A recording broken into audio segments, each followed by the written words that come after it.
Hi, this is Donna. Welcome to DD Paper Crafts. In today's video, we're going to be making this lidded gift box. So the lids flip back and inside there are 3 gift boxes. Each box opens with a lid like so. The 2 outer boxes are 1 7/8 of an inch wide, 1 7/8 of an inch high, and 7.5 inches long, and the central box is 1 7/8 high, 4 inches wide, and 7.5 long. And I've made the boxes these size so that the 2 outer boxes can be made from a sheet of A4 cardstock. For the 2 outer boxes you'll need 2 pieces 8 by 11.25. On the short side score at 1 7/8, 3 3/4, 5 5/8, and 7.5,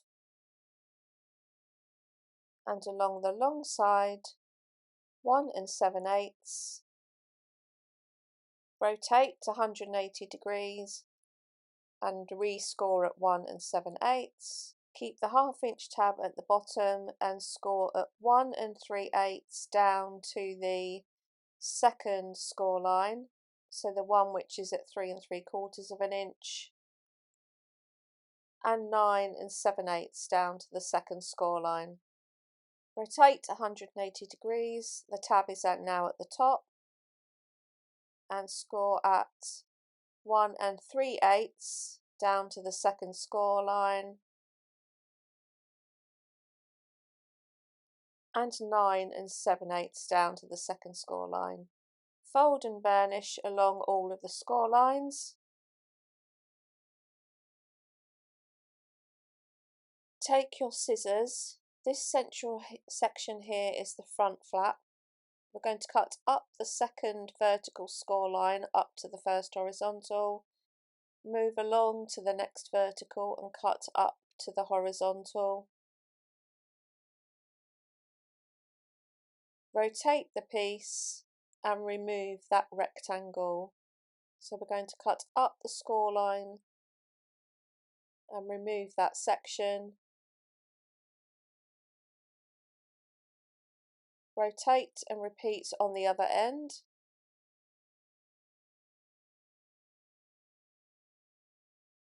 So the front flap is on the right hand side. We're going to move along to the next score line from the right and cut up past the additional score line up to the horizontal. Rotate and cut along the additional score line. So that's creating the tabs for the lid. Rotate back, move along to the next score line and cut up to the horizontal. Rotate and cut up the additional score lines up to where we've just cut.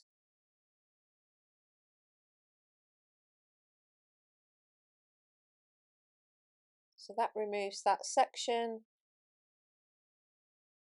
Rotate and cut up the score line to split that tab. And then cut a wedge from the ends of these 2 glue tabs.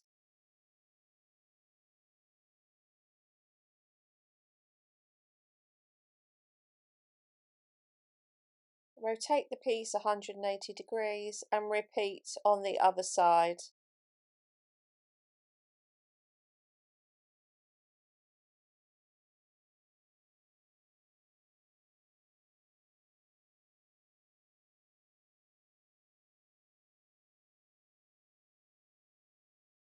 I'm going to round off the corners of the front flap with my corner rounder. That's just my personal preference. I'm going to measure along 3 3/4 of an inch on the reverse of the piece and use my circle punch to cut a finger notch into the ends. Flip the piece over. I'm going to use tape to glue my piece together, so I've added my tape onto the 4 glue tabs, remove the backing. I'm going to pull up the square to create what will be the base of the box. Remove the backing from the second tab and pull the section forward to create what will be the front of the box, and then repeat for the other end.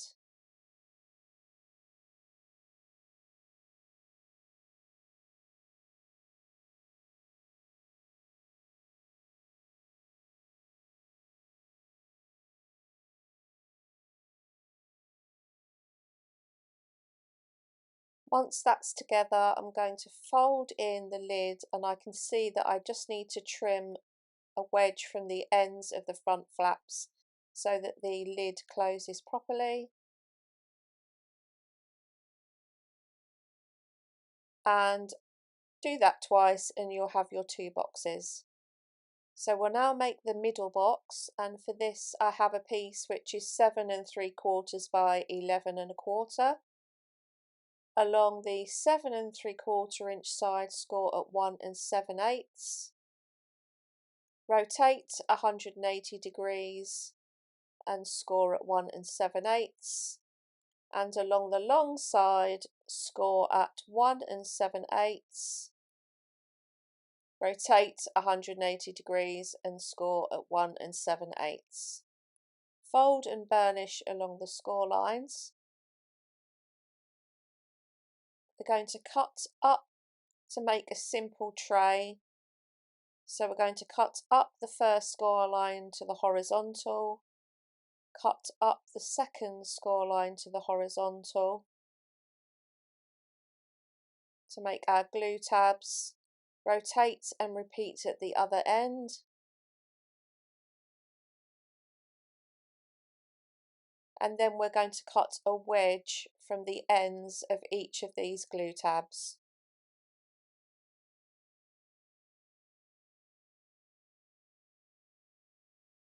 I'm going to use my construction glue because this is a larger surface area. Add glue to the tabs and pull the tab around to create my tray, and I'm going to just clip those together to dry because this is a shiny cardstock. So we'll follow that process on all 4 corners.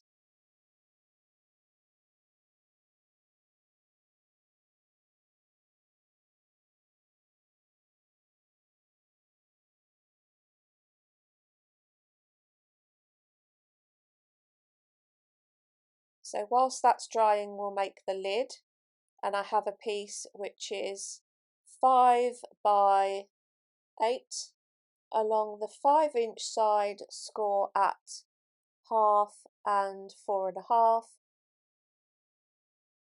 and on the long side, score at 1/2. Place the piece back in the scoreboard, and on the short side I'm going to mark at 2 1/2, and I'm just going to use that mark to create a finger notch into that end of the lid. Fold and burnish along the score lines and cut away the left and right hand corners at the bottom, and then cut a wedge from the end of the bottom tab to create a glue tab. This is the hinge that's going to sit inside the box. Again, I'm going to use tape.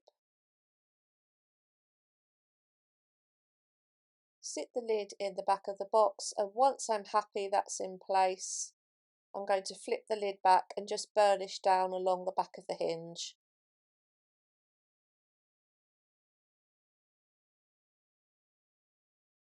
So that's our middle box, and I can see that I need to trim away the ends of the sides of the lid flaps.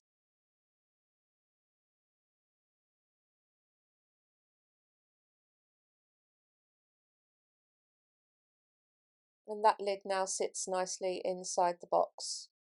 We're now going to make the outer lid. We'll need 2 pieces which are 11 5/8 by 7. along the long side, score at 2, rotate 180 degrees and score at 2, and on the short side, score at 1 and 3. Take a pencil and make a pencil mark along the top edge at 5, flip the piece over and repeat at the other end. Fold and burnish the score lines. And now we're going to cut away across the corner between the pencil mark and the top of the score line to create the shape to the lid. I'm going to use my guillotine, but you can use your trimmer or scissors. So repeat that on the other side. Remove any pencil marks. We're going to cut up the first vertical to the horizontal, rotate and remove that bottom left-hand rectangle. Move along to the next score line and cut up to the horizontal. Rotate and repeat at the other end.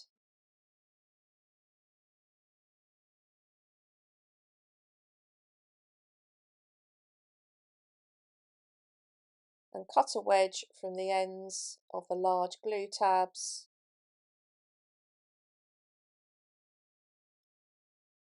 And from the end of the bottom glue tab, and this is our hinge.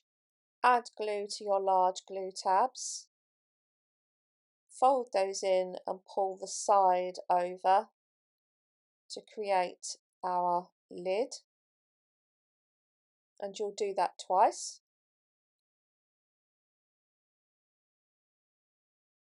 You'll need a piece for the base, which is 8 by 7 5/8 of an inch. I have allowed some excess on this, but you might want to line your 3 boxes up and just check the width. The idea is the hinge of the lid is going to sit on top of the base of the box, and then the 3 boxes will be adhered to the base, and the lid will then come round across and over the top.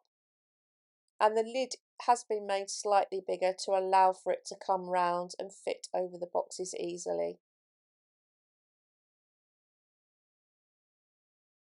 So this is how the lids will come together when they're both on and adhered.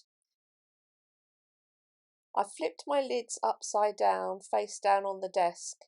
I'm going to add glue to the bottom hinge, and I want to make sure that the centres meet and the lids are lined up. So add glue to both hinges, and then the 7 5/8 of an inch side is going to sit along the glue tabs with the 1/8 inch across the top and the bottom. Make sure you line everything up. Keep the lids aligned in the middle. Make sure it sits squarely on the base. Flip the lid over. We can see that comes together nicely. Gently fold the lids back and then go in and burnish down the hinge, trying not to move the lids. It doesn't matter if there's a slight gap, but you don't want them to overlap. I'm going to measure along the central box 2 inches across the front edge, and I'm going to use a post-it note and sit that on the front of the box as at 2 inches. Because I want to make sure that this box sits central in the section. If you're going to be covering the front of your boxes with DSP, you could obviously mark this with a pencil, but I'm not sure what I'm going to be doing it. Add glue to the base of the central box. I've got my ruler lined up against the edge of the base so that I can make sure that I line my edge of my post-it note up with the 4-inch mark on the ruler. So sit your box in place, make sure it's sitting squarely. So I'm just going to adjust that slightly. The base is going to be slightly larger, so do bear that in mind. There will be a slight gap at the front and at the back. I'm then going to add glue to the base and to the back of the box. So just think about which way your flaps are going to open on your outside boxes when you add the glue, and then I'm going to sit that in against the box in the middle. Once I'm happy that's lined up at the front and the back, do go in and burnish down the base. What I've done is folded the lids over to the inside of the central box and then used some bulldog clips just to keep the two boxes up together as the glue dries. So here's my finished box. The paper is from the Cosmic collection from Crafter's Companion, and I've added it onto all the sides of the lid. I'm still contemplating what I'm going to do regarding the front of these small boxes inside. I haven't decided yet what I'm going to do. I'm not 100% convinced that it's necessary. And I've also chosen at this time not to add anything to the lids of the box. Depending what you're going to use it for, you can go as wild as you want with the decoration, but bear in mind you don't want to add too much dimension to the lids of the smaller boxes because the larger lid has to wrap around. Overall, I think the box is a lovely size. The lid element works really well, and I'm really happy with how this has come out. And you can obviously change up how many or what size boxes you have inside. So make this to suit what you need. So there we have today's project. I hope you've enjoyed today's video. If you haven't done so already, please consider subscribing to the channel. And until next time, thanks for watching.